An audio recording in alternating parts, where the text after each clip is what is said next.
You have something to fall back on. I know some of my own schoolmates have faced some of the problems you've just seen. It disturbs me very much. But my father and mother have been very kind to me. They have given me a standard to live by. They have introduced me to a source of right principles and security I never want to be without. And I feel somehow that I should do something, too.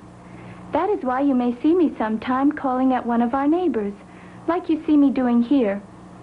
To see me, you might think she's probably borrowing a cup of sugar or going to see a girlfriend. But I'm doing something that I enjoy more than anything else in the world. I'm talking to them about the security I feel in life. I'm talking to them about the Bible. That's my girlfriend. I studied the Bible in my spare time with her in her home for a while, and now she's going along with me. She was all mixed up at one time, but now we sure have good times together. Children whose home life is complete are satisfied, like this young French girl. Security in the home frees their minds to develop those qualities that will make them mature men and women. The intimacy of such close family ties opens many opportunities for loving guidance. This creates a secure future for these young ones by giving them a moral code they can rely upon. But is the source of such a moral code just a happy and well-regulated family? What heritage is it that can give a child the stamina to stand up for right principles, the security he must have for a happy and honorable life? Is it beyond our reach? Bonjour. J'ai le plaisir de participer. This young French boy is talking to a stranger. He's talking about the Bible. Why? Because it is a part of him.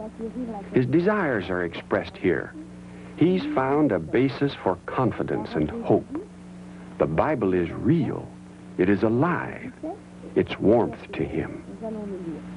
No matter where you might be, the Bible is a universal book. In France, or Britain, or the United States, its appeal is to all kinds of men. It provides a foundation for men from all walks of life, for men of all nations. Following Bible principles builds a solid family foundation. These principles maintain strong family unity. Bible principles establish the proper relationship of the family members. They draw father and son together. They make training a pleasure and work a source of accomplishment. But putting the Bible into your life doesn't mean taking out all the fun. It's really a sharp thing you do. It adds balance and sanity to living. I'm worried, thing. All right. We shook him up enough. Shook him up enough, Thing. You got him. Trying to pass him, Thing. This is good, isn't it? Yeah. Only after you have a mustache.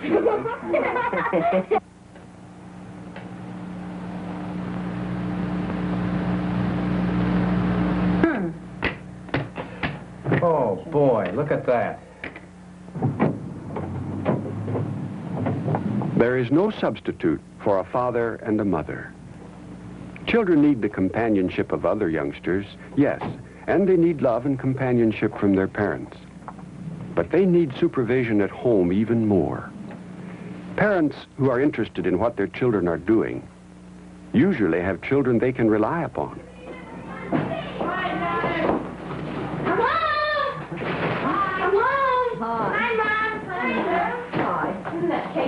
Oh, boy! You just get out of there. Did you have a nice time at Mrs. Brown's this afternoon, Mother? Oh, I had such a good time, Janet. She's making real progress in her home Bible study, and today she had her neighbor in for the discussion. And she said she never knew the Bible could be so interesting. That's wonderful. Oh, that frosting looks so good. I wish mine would turn out as nice. Yes. Can you help me with my skin, please? Well, I think we'll have some time before supper if you help me with the salad. All right, I'll go wash my hands. Okay. Hi, Dad. How do you like the airplane I Oh, made? that's a nice one. Hi, dear. Nice to Here's a have you, present Daddy. for you. Thank you. Maintaining a happy family means maintaining a proper perspective. Children respond to love. They're not ashamed to show loving attention in return. Is this not a reward in itself to a parent with a realistic viewpoint of life? We got home just about half hour before you did. Say, Stevie, how did you make out with that school exam today that you were so worried about? Oh, that. I didn't do bad at all. As a matter of fact, I'm sure glad that you helped me with that problem. That's the one that we had. A closely knit family isn't an accident, nor is the tie of kinship enough. The family that reads the Bible together lives the Bible together. And all this congregation will know that neither with sword nor with spear does Jehovah save, because to Jehovah belongs the battle, and he must give you men into our hand. And it occurred that the Philistine rose and kept coming, and drawing nearer to meet David. And David began hurrying and running toward the battle line to meet the Philistine.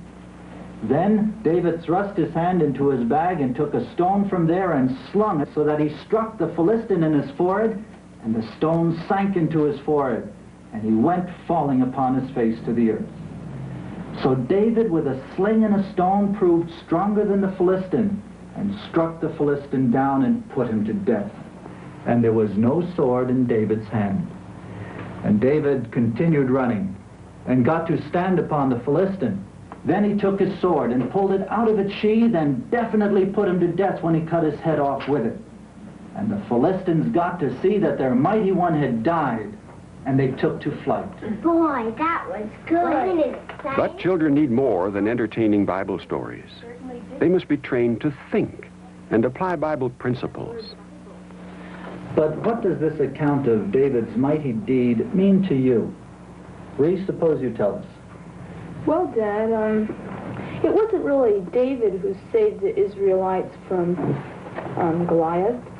He said himself, Jehovah must give you men into our hand. Now, why do you say that? Well, Jehovah was David's God, and David trusted in him.